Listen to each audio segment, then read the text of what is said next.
Donald J. Trump becomes President of the United States, and Mike Pence becomes Vice President of the United States, and the system moves onward. Now, I think he's going to be much more like Prime Minister Thatcher than like most American presidents. She was such a controversial figure. She was so determined to defeat socialism and to change Great Britain to a more productive society that the left just hated her. And that's part of what Trump is up against. This is not a standard election. This is not a normal period.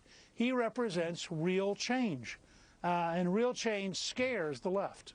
Let's take a look at what he said to Ainsley Earhardt a little bit earlier today about Twitter, because there's, just essentially been a lot of chaos going back and forth between him and the intel agencies, and a lot of it comes, through that venue. So here's that. What about Twitter? You going to continue to tweet? Yeah, look, I don't like tweeting. I have other things I could be doing. But I get very dishonest media, very dishonest press. And it's my only way that I can counteract.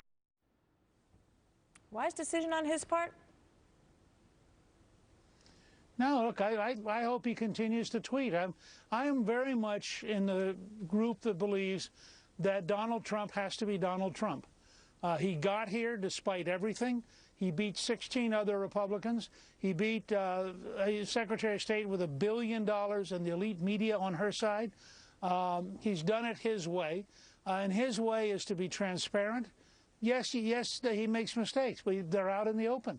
And he learns from his mistakes. Here's what I see. I go back to the campaign period, and you look at what he would do when things looked like they were kind of sliding off the rails. And it feels a little bit like that now, with all of this back and forth on Twitter and the focus on all of this, some petty stuff, some very real sort of acerbic back and forth with the intel community. And what he would do then is get out on the road and give substantive speeches that were based on issues that people cared about. Wouldn't it behoove him at this point to sit back, to let people sort of take it all in over the next 72 hours without the fog of all of this nasty back and forth? And then the next thing they see is a presidential Donald Trump standing on that podium and delivering a speech that makes them stand up and go, wow, this is quite interesting. This is a person of substance. Well, I mean, look, that's certainly an alternative reality. What people got to understand is this is President Donald Trump.